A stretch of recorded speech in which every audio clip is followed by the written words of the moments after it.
Good afternoon, everyone. This is Mike Ginsberg from Kalk and Ginsberg. Excited to be here with an iconic figure in the debt collection industry, someone that I've known now as long as I've been in this industry, which is about 30 years. His name is Tom Gillespie. Tom, good afternoon.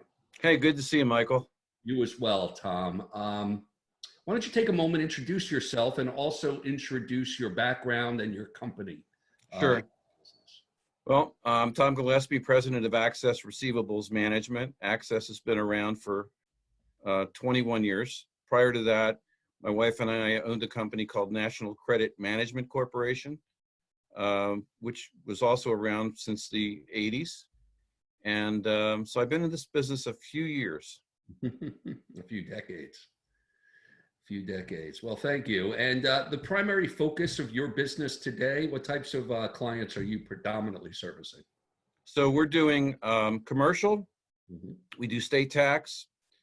We do, a smattering of medical and some other things. Telecom is a big part of our business. Insurance is a big part. We also do BPO, and primarily it's I'd say about 60-40 commercial to consumer today. You're based in Timonium?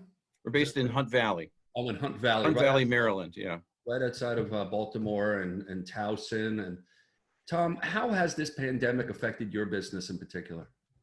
So it was, I thought that I had been through everything in 40 years. I entered the business the year that the FDCPA was passed.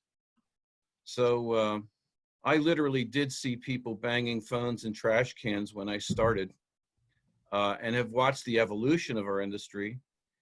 And during the last 30 days, 60 days, it's been probably the most challenging time. And yet, it's also, I think, a time for hope. I'm actually encouraged. Why are you encouraged? Well, if you go back to, let's say, the 2008 financial crisis, you'll remember that the fear then was being able to go to your ATM machine and get money out. The fear there was completely different. We have fear now about leaving our house and getting sick. But what happened in 2008 was we bailed out the banks with, trillions of dollars in the auto industry, but a lot of that money didn't return to the economy.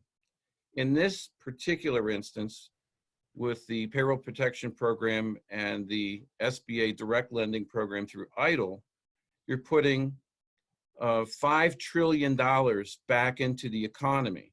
Through small business, yeah. Through small business. This is the first time that small business owners in America have ever been given any type of help. And bear in mind that small businesses, for the most part, don't have access to capital. So the access they have is through a high interest credit card or through some type of hard money lender.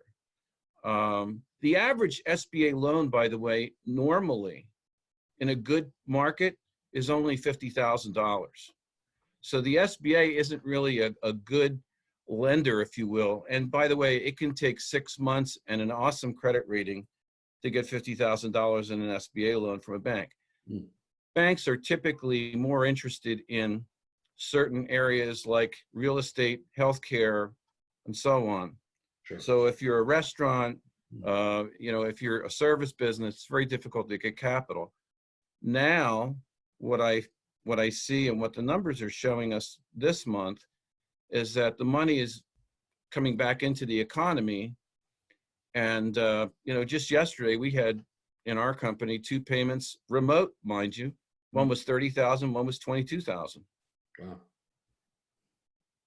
Yeah, it's an interesting time. It is volatile. These are things we haven't seen before. How the regulators have been reacting and then how they will react long term. That's questionable right now. Client behaviors, for the most part, have been consistent. We're not going to collect into certain regions. We may not collect at certain times. We may not collect at all. But for the most part,